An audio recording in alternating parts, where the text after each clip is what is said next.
Hi and good evening, everyone. My name is Albert, and this is VlogsBoutNothin. Thank you very much for taking the time out of your night to join me. I really appreciate that.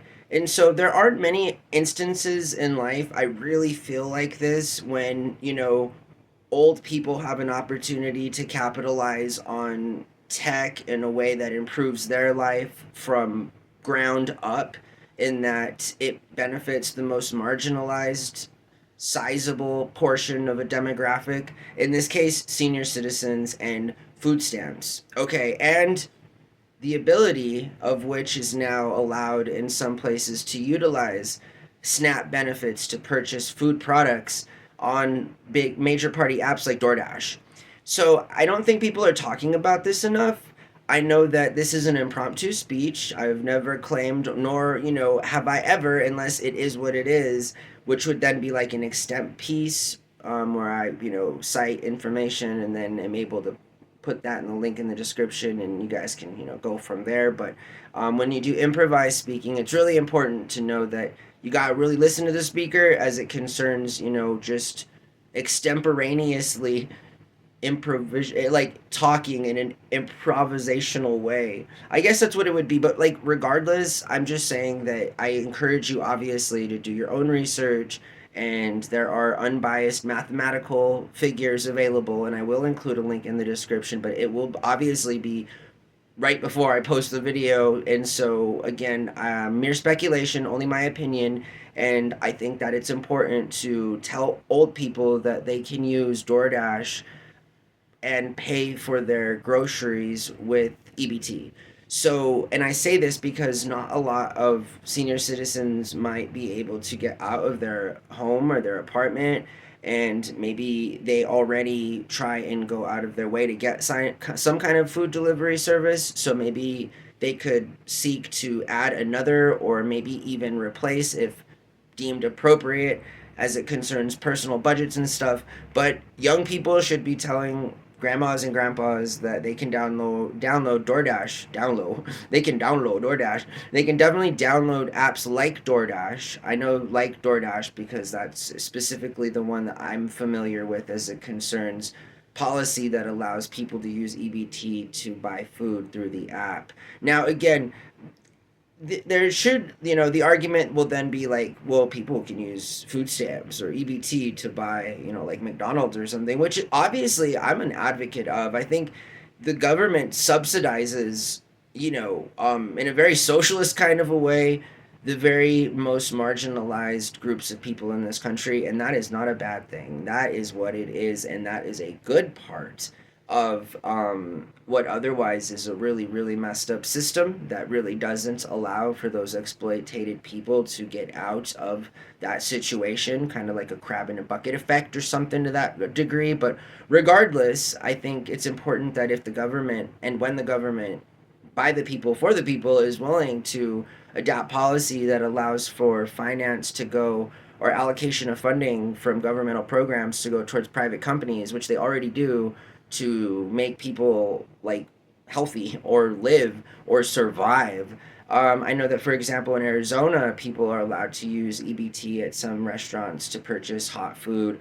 And again, I see the difference in the Southwest because up here, as progressive, as liberal, as blue this state claims to be, it's also very much conservative, very, very much conservative. We're a swing state. If you've grown up in the state of New Mexico, you're probably, or maybe Hispanic, and or if not, you have been heavily influenced by the Hispanic population, which are just a bunch of people like me who were mostly brought up in a predominantly Roman Catholic environment, definitely Christian, but mostly Catholics around here. And so it's actually a very conservative, kind of a place up here as far as progressive legislation goes on policies like that. We tend to very much take care of our youth, which is great. We have programs like Universal Lunch here that allows all students to receive a free lunch. I think that's like a really, really wonderful program.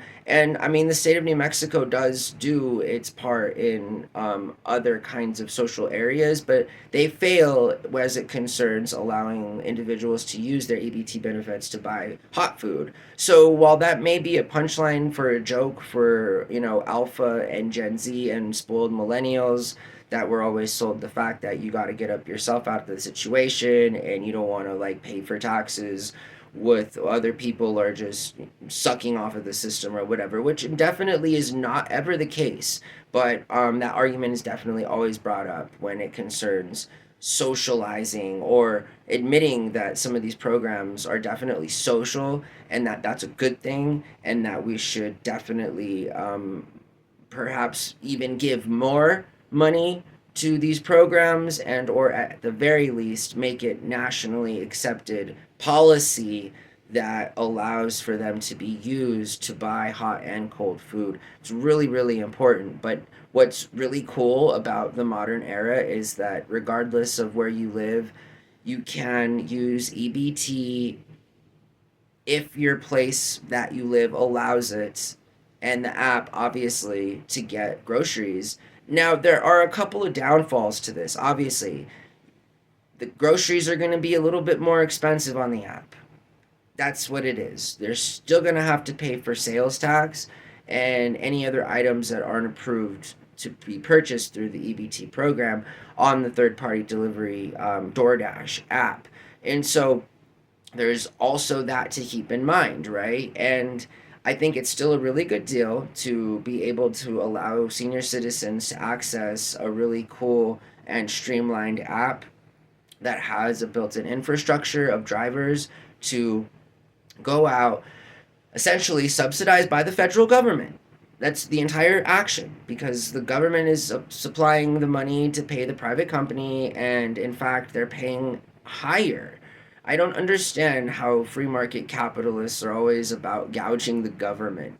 They're biting the very hand that feeds them. It's sort of like, hey, this toothbrush, we're selling 1,000 of them. We're shipping them out to good old Uncle Sam. They were $1 at our store, but since we're selling them to Uncle Sam, they're $30 a toothbrush. You guys understand that when you exploit like the infrastructure of finance in that way, you're not getting one over on Uncle Sam, and we're just having to pay for all that, and it's really costly. Fraud is very, very costly. I don't think people realize how much fraud costs, whether that is fail to pay taxes by giving illegal, one might argue, tax breaks, and that tax evasion is tax fraud, yo. And corporations that don't pay their fair share of taxes, so far as I'm concerned, aren't bringing anything to the table. I mean, that's what you gotta, it's important to bring stuff when you're invited places, guys. You don't want to be like some of these corporations who like have everything in the world and still bring nothing to dinner. They're like, hey, wait a second. It's like, don't you? It's kind of weird, right?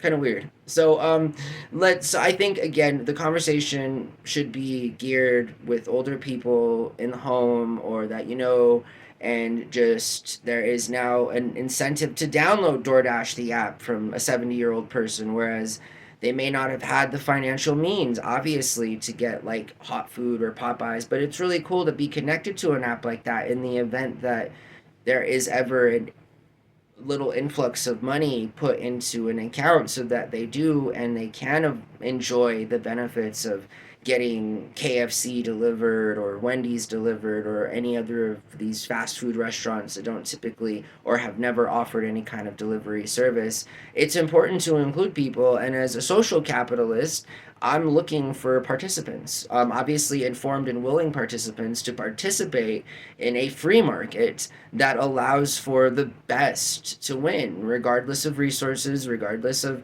just that's how it should work. And so to incentivize an older population of people is to be like proactive in that you're trying to facilitate the growth of new business by bringing in people that may or may not have been targeted as it is with marketing to begin with. And DoorDash benefits, obviously. Getting money from anywhere, especially Uncle Sam, obviously, as we've joked about, is the safest way to get it. I mean, whether or not you have to pay for lawsuits down the road, right?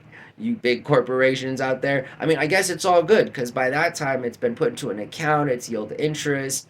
I mean, it's not rocket science. Please stop taking advantage of us, of like all of you that do as concerns American corporate behavior. I mean, you guys did just gouge the entire population here in America on some Mickey D's for the past few years. Now we don't have any money to spend, and you're driving prices down, and we're all just kind of wondering why they went up to begin with. So, like, I hope that you guys have a really good night. Thank you for watching my channel. The channel's on Patreon. Log on to Patreon if you're not already an active member of the Patreon community. The channel does offer a free 7-day membership to all people who do sign up at VlogsBoutNothin. And so I'm not sure. I'm pretty sure you probably would have to be like a new customer or something. I'm not sure. We're on Patreon. Follow their rules. You feel me? I know that we're there, and it's really cool. But I hope you guys have a really good night. Bye.